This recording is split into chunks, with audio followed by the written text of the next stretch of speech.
The reason that our country is in the mess that it is in today is not because of the Republicans, it's not because of the Democrats. Let me tell you this, it's because of lame Christians. There is a reproach that comes with being a follower of Christ. We in America have tried to reshape the whole church so that it's palatable and likable in the culture. A church that is accepted well with the culture is usually not accepted well with Christ. The church is a fortress, and a fortress is strength. A fortress is might.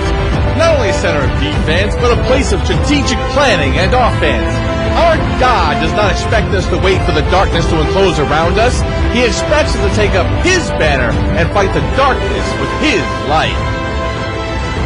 You want to know what the biggest problem with America is? The pulpits in this country.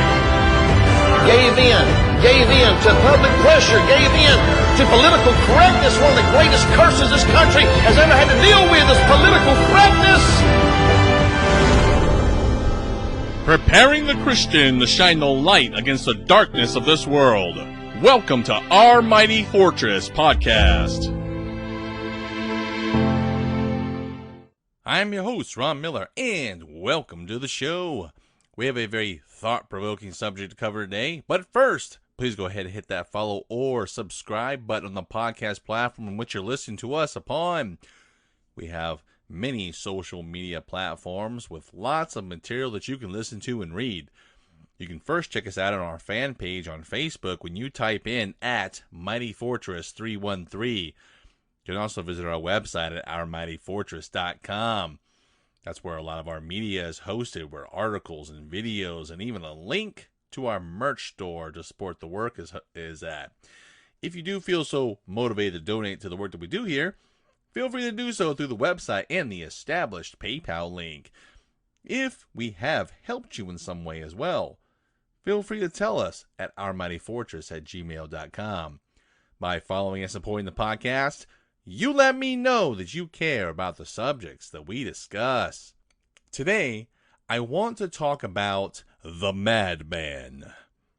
Who is the Madman, you may ask? Well, there are several types of madmen, and each is distinct. To be a madman is that you're crazy or lunatic. We don't really use that term much anymore because we use mad to describe someone who is angry. It is interesting to see God's perspective on who He thinks are the madmen of this world. We're going to take a look at that. We're also going to see who the madmen of this world call madmen. And that gets to be kind of funny. I want to take a look at a few types of these people that are defined in the Bible, and through that, help paint a picture of how God sees these certain groups. There are three types of madmen that I want to definitely zero in on because they sweep our society. And as we analyze each of them, you have to decide which one fits you. With that introduction, let's get right into this. The first kind of madman that I want to examine is the carnal madman. And the carnal and unsaved madman doubts that the God of the heavens exists. Atheists and skeptics are thorns in the side of any Christian who professes to believe in God. They are the madmen. In our modern Western culture, they seem to think that they have defeated Christianity and the Almighty God of the Bible. Atheists today just claim to think that they have buried and done away with God in the name of philosophy and science. There was a famous atheistic philosopher in the late 1800s named Friedrich Nietzsche, who made a significant impact on philosophy after he died. He first claimed that, quote, the exemplary human being must craft his or her own identity through self-realization, and do so without relying on anything transcending this life, such as God or a soul, end quote. Now you're going to notice that this is the same lie that was told in the Garden of Eden, that God was holding out on you and you too can become like God. It seems to be that the same arguments of the devil are just being rehashed over and over again. I find that fascinating. Ironically enough, Nietzsche would eventually die a miserable death after being diagnosed with insanity because his brain slowly degraded due to strokes. It's funny because one of his most famous works before he literally became insane was called The Madman. I want to read this work, and it'll give you a glimpse into not only the culture of that day, but the mind of a man who despised God.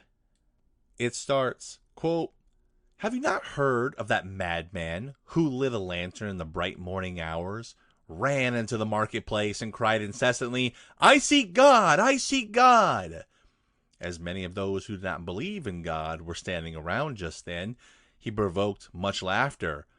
'Has he got lost?' asked one. 'Did he lose his way like a child?' asked another. 'Or is he hiding? Is he afraid of us? Has he gone on a voyage, immigrated?' Thus they yelled and laughed. The madman jumped in their midst and pierced him with his eyes. 'Whither is God?' he cried. 'I will tell you. We have killed him, you and I. All of us are his murderers. But how do we do this? How could we drink up the sea? Who gave us the sponge to wipe away the entire horizon? What were we doing when we unchained this earth from its sun?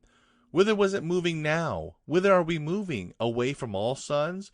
Are we not plunging continually, backward, sideward, forward, in all directions? Is there still any up or down?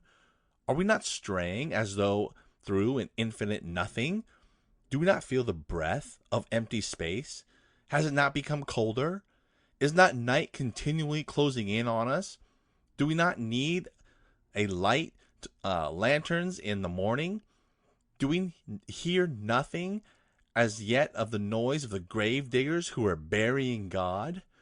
Do we smell nothing as yet of the divine decomposition? God's too decomposed. God is dead. God remains dead, and we have killed him. But how shall we comfort ourselves, the murderer of all murderers?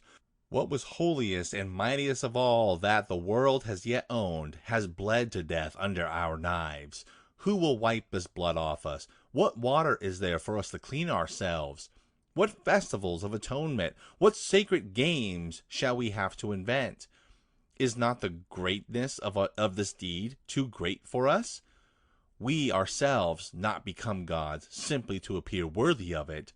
There has never been a greater deed, and whoever is born after us, for the sake of this deed will he belong to a higher history than all history hitherto." Here the madman fell silent and looked again at his listeners, and they too were silent and stared at him in astonishment. He at last threw down his lantern on the ground, and it broke into pieces and went out. "I have come too early," he said. "My time is not yet. This tremendous event is still on its way, still wandering. It has not yet reached the ears of men. Lightning and thunder require time. The light of stars require time. Deeds, though done, still require time to be seen and heard. This deed is still more distant from them that are most distant stars, and yet they have done it themselves." It has been related further that on the same day the madman forced his way into several churches and struck up his Requiem Aeternam Deo, or Eternal Rest to God. Led out and called to his account, he is said always to have replied nothing but, "What after all are these churches now if they're not the tombs and sepulchres of God?" End quote. That was Friedrich Nietzsche's The Madman. We have to remember that in the time that Nietzsche was writing this, we did have a decomposition of Christianity taking place in Europe. This is in the late 1800s, and there was a lot that had transpired from the German rationalism coming out of the universities of Germany. And then you had the rise of evolution, and then the other atheistic philosophers and their writings during this time. So you had the previously so-called Christian Europe dying, that slow death. This was the environment in which Nietzsche had lived in. The general atheist thinks that there is this slow decay of Christianity overall, even within the general Western world. And that carnal atheist believes that he has killed God. The atheist believes that man can go on without an absolute God. Unbelieving philosophers have been trying to make do without a deity for a very long time. They are madmen. The philosophy of non-absolutes is what's taught in our universities today, but it's not something new. It's actually a very old philosophy going well back to Aristotle, the Greek philosopher, around 300 BC. Aristotle lived at the pinnacle of Greek philosophy and the Greek gods. He was a disciple of Plato, and he definitely differed from Plato, claiming that one doesn't have to have any type of God to claim an absolute authority. He claimed that one only has to look around to the natural world and the individual himself. He basically claimed that humanity makes the rules according to nature and not some God. This idea, of course, was revived during the Renaissance of 1510 by the famous artist Raphael when he painted the picture The School of Athens. In this picture was many Greek heroes and philosophers in the midst of this huge courtyard. In the middle, zeroing in and really focusing in, was walking side by side Plato and Aristotle. Plato had his finger pointing upward, representing an absolute God figure, while Aristotle had his fingers spread and pointed outward and down, representing the particulars of nature itself. Now, it's interesting to note that Plato acknowledged that there has to be an absolute deity. Plato understood that regardless of the kind of particulars one talks about, if there are no absolutes or universals, then the particulars have no meaning. This essentially means that if there is no God, then people and life itself have no meaning. That being said, Plato wasn't advocating for a single deity, and nor did he believe in the Christian God, obviously. He was only making the point that you cannot objectively know something without an absolute starting point. The carnal madman's idea has been the battleground across our nation today. Secular universities have taught the students this very philosophy, and one by one, a nation doesn't acknowledge a creator began to emerge. The university system pumps out madmen every graduation, and even if one doesn't graduate, they sit in these godless classes and they become insane. They become madmen. Well, if there are no absolutes, then there are no ways to judge what is right and wrong. Now, it's a false statement that atheists prop up, saying that they know a right and wrong, because they forget that living in the United States, specifically in the general Western culture, it's built upon Christianity and the Bible. If they were living in the Middle East or in various parts of Africa or even South America, they would have a different view as to what was moral. When you look back through history, you start to see different cultures had different ways of looking at what was right and what was wrong. And it was the emergence of Christianity that brought the Western ideas and the Bible and God's morality all the way across the British Empire. That's how we saw a lot of Christianity spread. So these madmen can't claim that they know good and evil. The carnal madman will say that the individual is his own God. This philosophy, like I said previously, is nothing new because it goes way back to the Garden of Eden. Satan tempted Eve with the idea that they too can become like God. It's real interesting that this idea has perpetuated throughout history, from civilization to civilization, from culture to culture, empire to empire, that same idea that man can become like God is there. We talked about the Renaissance time period. There was another painter named Michelangelo. He was famous for his paintings and sculpting. He expressed the view of man being his own God through his work. He was very subtle about it, though, because to say that or express it openly could actually get you killed by the Catholic Church in those days. He would paint scenery of Christ or some type of religious setting, but he would leave certain images in that painting or sculpture that would tell of humanism. It's pretty fascinating to take a look at sometime if you look at some of his work and then maybe read a review or a guide to help guide you through it and the idea behind it. And you start to see that, wait a minute, he definitely didn't believe in God. Michelangelo sculpted men halfway in rock, halfway out of rock, as if they're breaking out. This was to say that a person can break free of religion and become his own man, his own God. We really see the fruit of such vain philosophy of the carnal madman today with the emergence of moral relativism everywhere in our culture. We see it with the homosexual movement spreading across the land, just perverting what is a man or what is a woman or what is sexuality, what is marriage even. If there is no good or evil, as they say, then anything goes. And technically, that makes sense. Even though if you really pin them down on it, they really do believe in morals or absolutes. In the scriptures, the book of Colossians, chapter 2 and verse 8 says, "Beware, lest any man spoil you through philosophy and vain deceit, after the tradition of men, after rudiments of the world, and not after Christ." The carnal madman in America attacks the ideas of a moral God when he went after legalizing alcohol after the prohibition of the 1920s, and then perverted music with the emergence of swing in the 30s and rock and roll in the 50s. He went after prayer in the schools in 1963 and promiscuity through the 60s and 70s. He went after families with television and pornography in the 70s and 80s.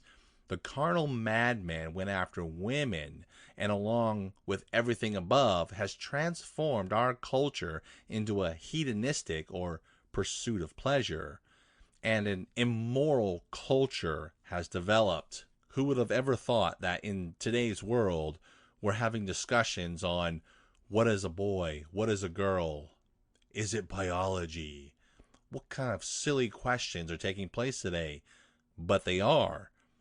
With pornography and the homosexual movement today, it's being, if you speak out against it, it's hate speech for saying anything.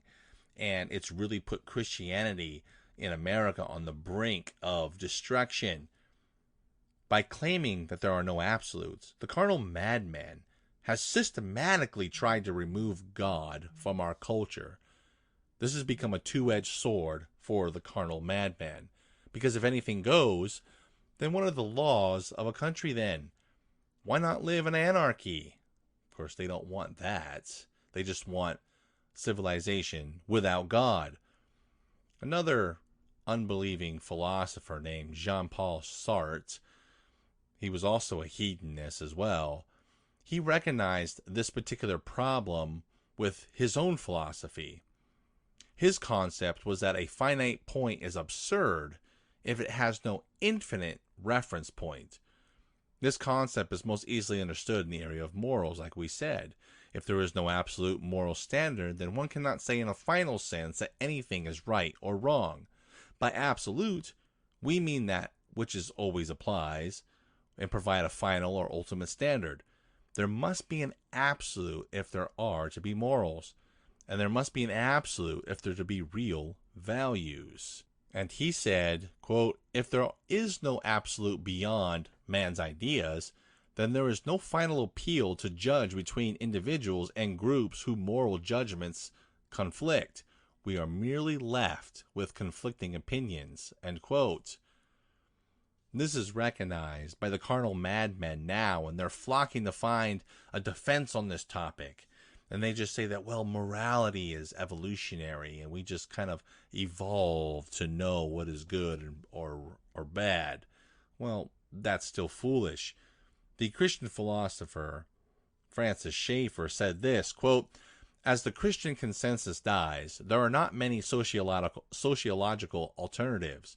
One possibility is hedonism, in which every man does his own thing. Trying to build a society on hedonism leads to chaos.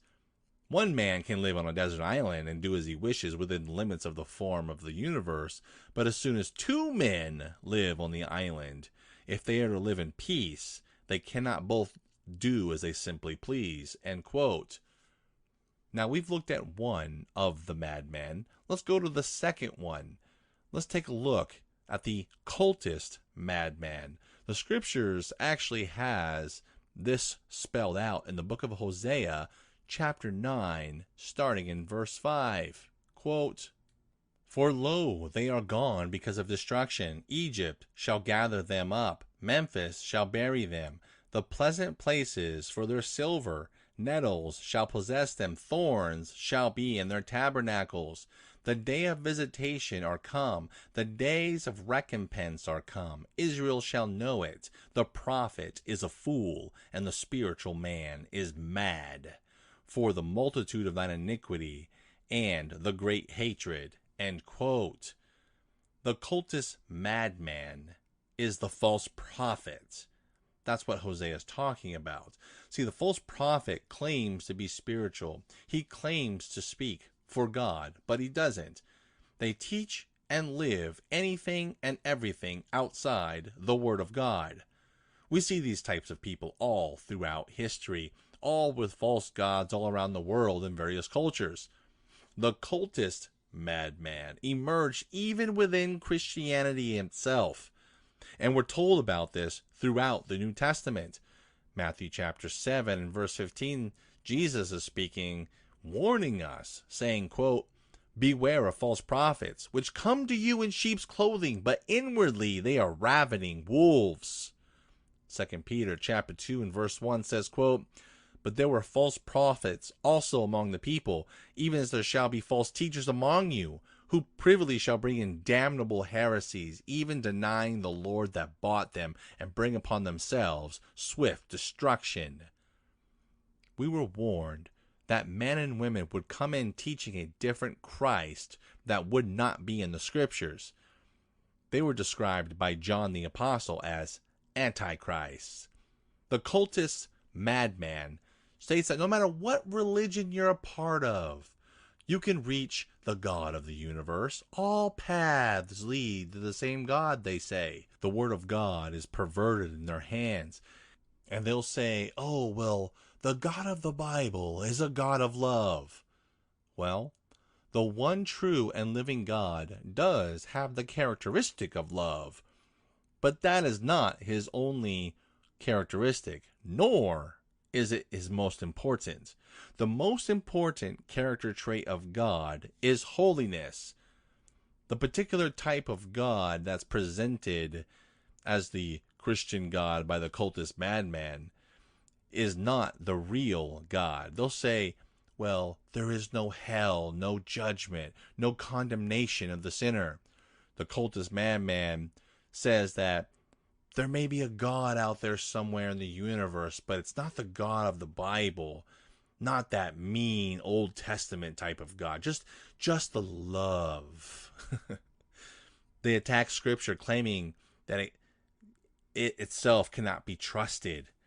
The cultist madman will pretend to have higher revelations and superior wisdom than that which is written in Scriptures. They will commend themselves and glory in their appearance. We have many cultist madmen that claim to be spiritual today. They're all over the television and radio waves. You have the Pope at the Vatican. You have Mormons and Jehovah's Witnesses. Even some of the TV evangelists, Joel Osteen, T.D. Jakes, Rick Warren, and even Joyce Meyer. All cultist madmen. There can even be cultist madmen, even amongst Bible believers. The wolves in sheep clothing amongst our flocks. Vanity can creep in and corrupt your relationship with God. Idolatry is the favorite of the cultist madman. One becomes an idolater very easy by putting anything before God. You too can believe foolish things. You too can be led astray by the cultist madman. There was so much confusion in the church today because of these type of people. It actually feeds on the non-absolute philosophy of the carnal madman. In the book of Hosea, God states to the nation of Israel, who had already given in to such vain cultist madmen, and the God of the Bible said that judgment is coming. Jehovah says that he will look at those false prophets as fools and those so-called spiritual men as mad. Jesus condemned even the religious practices of the Pharisees in his day because they were hypocrites. He openly condemned the outward appearance of being religious, but secretly having a corrupt and defiled heart. How easy it is to become that cultist madman when we follow after our own lusts. We not only see the carnal madman around us and the cultist madman, but maybe you are the third kind of madman today. Let's take a look at that. The Christian madman. What are you talking about? Seems like the first two are really, really bad. Yes, they are. Let's look at the book of Acts, chapter 26 and verse 24. It says, quote, "And as he thus spake for himself, Festus said with a loud voice, Paul, thou art beside thyself. Much learning doth make thee mad. But he said, I am not mad, most noble Festus, but speak forth the words of truth and soberness." End quote. The Apostle Paul in this passage is standing before Festus and King Agrippa, trying to make his case to go and see Caesar. Paul had already given his testimony to Festus days before this and this particular time. Festus, who was standing near King Agrippa, and after hearing about the death, burial, and resurrection of Jesus Christ, calls Paul a madman. Think of that. He told the prophet of God, an apostle, that he was a madman. A once famous preacher said, quote, "In every generation, when selfishness and skepticism abounds, men of deep convictions and unwearied zeal for God have been regarded as fanatics and madmen. But what appears as insanity to some are words of truth to others." End quote. John the Baptist was considered a madman for preaching the Messiah had come. He was considered a madman when he pronounced before Herod himself about the king's adulterous sin. This would ultimately lead to his death. Elisha in the Old Testament was thought to be a madman in 2 Kings chapter 9 and verse 11. The Christian madman is supposed to study to show themselves approved unto God. But even if he attains the highest degree of what a university can offer, he will still be called a madman for believing in Jehovah God. Even if he knows all of the scriptures and memorized the entire Bible, he will be called a madman for believing in God. They will say that the Christian madman is unreasonable and is too harsh and judgmental. It's because of the great hatred against God, because the carnal and the cultist madmen are enmity with God. When the world lashes out at the prophet, they're lashing out against God himself.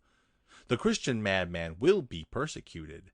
Great men and women of God throughout history have already given their lives for the glory of God. Prophets of God in the Old Testament were slain or imprisoned throughout scriptures. 2 Chronicles chapter 24 and verse 20 says, quote, "And the Spirit of God came upon Zechariah the son of Jehoiada the priest, which stood above the people, and said unto them, Thus saith God, Why transgress ye the commandments of the Lord, that ye cannot prosper? Because ye have forsaken the Lord, he hath also forsaken you. and they conspired against him and stoned him with stones at the commandment of the king in the court of the house of the Lord. In 2 Chronicles chapter 17 and verse 10, you have the story here where King Asa imprisoned a prophet that God sent. Jeremiah the prophet was beaten and imprisoned. Shadrach, Meshach, Abednego, and Daniel all suffered persecution. In the New Testament, we see John the Baptist, Stephen, James getting executed right away. All of the New Testament apostles were persecuted, and many were killed.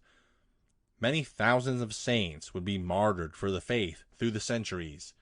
A pretty renowned story of a bold Christian was found in William Tyndale in the 1500s. He was one of those Christian madmen who translated the Bible into English for the common man. At this time, you have to understand, the Catholic Church had made it quite illegal to do such a thing. When he was debating with a Catholic priest about this, the priest said, "We had better be without God's laws than the Pope's." Tyndale, rising with indignation, said, "I defy the Pope and all his laws, and if God spare me, I will one day make the boy that drives the plow in England to know more of the scriptures than the Pope himself." End quote. He would eventually be captured and martyred for the faith. He stood up against the evils of the Catholic Church of that time, which is something that got you killed. Unfortunately, there are many who refuse to stand firm today for the cause of Christ. And the world doesn't really think them strange. Rather, they think them as one of them. They don't want to be set apart or peculiar unto God. Maybe that's you today. How much of the world affects your daily life and actions? Do you stand out as a Christian? We constantly have to put the flesh in check, because there's a battle going on all of the time between the flesh and the spirit. As Christians, we may be looked at as madmen, but we should never compromise the truth. We should never soften the gospel. If you preach the gospel, you will be thought to be strange, and you will be, as Paul was thought of, as a madman. But you cannot walk with one foot in the world and one foot with God. The book of James, chapter 1 and verse 8 says, "A double-minded man is unstable in all of his ways." If people were to look at you, would they be able to identify you as one of them? Or would they think you peculiar? Now, being peculiar doesn't mean you're foaming at the mouth walking around. But being a Christian, living the way that God expects you to live, would make you be set apart from the world. The carnal madman might have thought that they have killed God. They think he's dead and buried. Maybe when they look or talk to you, maybe they're right. Do you fit that description? The preachers hear them being called crazy all the time. People will call you crazy. They'll think you ignorant. They'll think you superstitious. Don't worry, because you're not alone. Many before you and I have stood firm. I want you to think about the last time that you have been called a madman for preaching or believing in Jesus Christ. If that hasn't happened in a while, then you might not be reaching people the way that you should. Maybe standing out. The world will think you strange for believing in God, but that's all right. We follow after Christ anyways. What are you doing to reach these other carnal and cultist madmen? I want to thank you for listening. Be sure to follow us on the podcast media. Please take a look at our website at ourmightyfortress.com and subscribe for more updates. Stay tuned next time for more great content, and remember to find your refuge and strength in our mighty fortress.